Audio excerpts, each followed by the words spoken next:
All right. So to analyze something is a very active thing.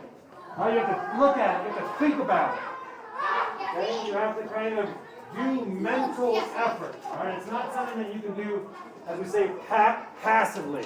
It's active. You're breaking it down to pieces. You're thinking about specific things. All right? And what we're going to do today is we're going to start talking about the beginning of a book. Okay? And the question that we need to ask ourselves is, what does it mean to do this work from the beginning? What should we be paying attention to? Okay, as we're starting any historical fiction book, what are some things that authors do that we need to pay attention to because we are going to be analytical readers? Okay? We're going to be people who read actively. So that's the question. What should readers of historical fiction pay particular attention to at the very start of the story? What do you think we should do? What do you think historical fiction readers should pay attention to? Get down. Get down. Not everyone can be there. Sit down.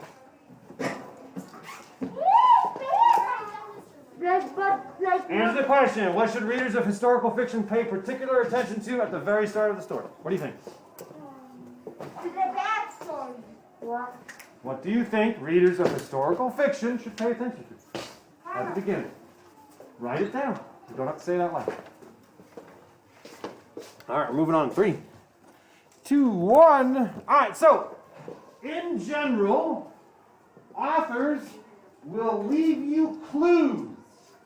They will leave you clues as to what is about to happen. A lot of times in historical fiction, problems arise, right? Like they're writing about a time where bad stuff happened. In general, some negative things happen. And so what we try and pay attention to are any clues that tell us about the mood of the story, about the atmosphere, or like what our things are feeling like in the air, quote unquote, or the setting. All right, so we want to look at those specific things as we're reading. We want to look at clues about the mood, the atmosphere, and the setting. So how would we do that? Well, let's go back to our read aloud, which is the Walls of Cartagena, and let's go to chapter 1. If we look at chapter 1 again, actually even if before chapter 1, we have this letter. Okay? And he says, okay, we don't need to be writing or drawing or anything at this point. All we're going to do is focus so that you're able to write things down later. So it says, you once asked me to write you a story with a happy ending, but after many failed attempts and silly tales of old world kings and maidens fair, I've given up. Right off the bat, he's telling you this is not going to be a happy ending. Right off the bat, the author is letting you know this is going to be a sad story. Okay? Right off the bat. Instead, I've decided to write the story that haunts my dreams at night. He's telling you that this is not good. The author is telling you bad things are going to happen. Pay attention. He's not saying it in those words, right? He's not like, hey, it's about to go bad. Right? But they're giving you clues. Let's look at this one. The very first line of the book is, "Up, you skinny pile of bones." It doesn't really set things up as being happy. Right? Someone yelling at you to get up in the morning. Doesn't seem to be a very joyous, wonderful place. Right? And then as we're reading, okay, we meet Sakabuche. Sakabuche's bossing him around. And then what's the first thing he goes on? He goes onto a slave ship. He throws up. We talk about these things. They're showing you that this environment is not great. And then when they do, in chapter 3, right, they talk about a nice time when he was growing up. But then what was the last sentence? Thus my life sailed on smoothly and without worries until the day of my 13th birthday. So if I've never heard of trouble brewing before, that's what they say in English, like trouble is brewing, like something's happening. Like this is going to tell us what happened that caused his life to completely and utterly change. So, let's try this out. I'm going to read the very beginning of chapter 4. You don't need to do this now because you're going to do this later. I'm going to read the very beginning of chapter 4. What I want you to do is I want you to pay attention. And I want you to pick up. Do you pick up anything about mood, about atmosphere, or about setting?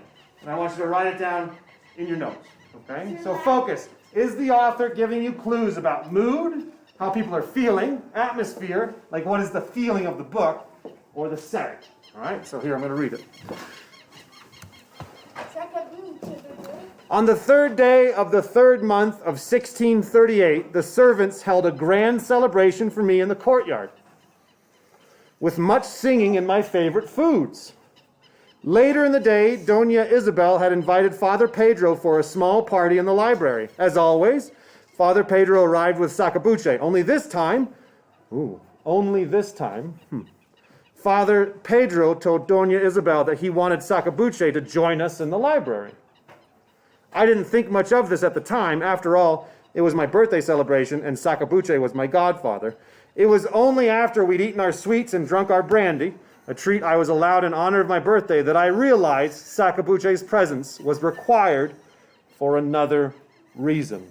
What did you pick up in that paragraph that might be a hint that bad things are going to happen to our main character? Talk to your partner. Pedro, you can talk to me. You left, so no.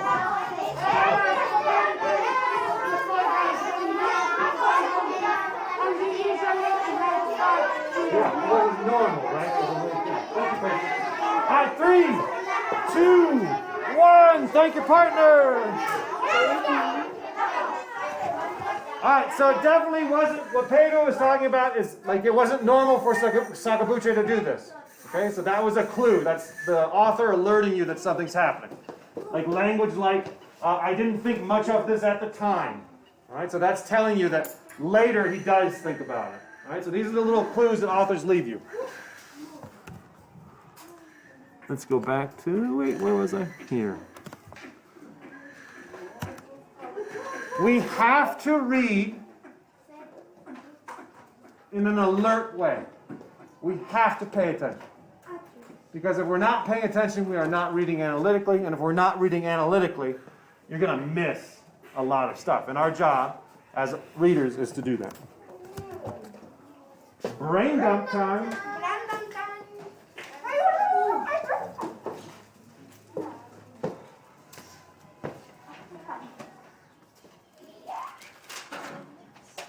Be kind to your future self. Because some happy. You don't have to do it now. I mean, you're just going to watch it later. Igual. Either way. I wanna write Cool. what I understand. So, Mr. Light, if I'm gonna put the person that is writing the book, it's like a dessert setup. What's the main idea? I put the narrator or What do you call them? yeah. The author?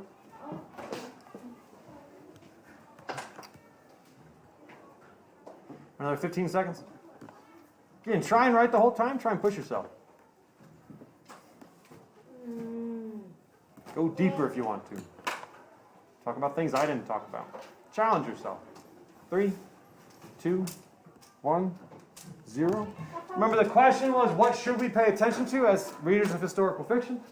And these are some details to think about that could be in your answer. All right, today and every day, as a reader of historical fiction, if you need to go back and start your book over, you might need to meet with your book club real quick and go, hey, maybe do we want to try this again and maybe pay more attention to the first chapter? That's up to you all. If you feel pretty good and you just want to continue, then you're going to need to make that decision as well. You'll have 1 minute to do so. If someone in your book club does not have their book right now, I guess something I could do is take pictures of it and put it up online so that they can look at it. Okay, so you need to make that decision as well. Okay, so you have, let's say,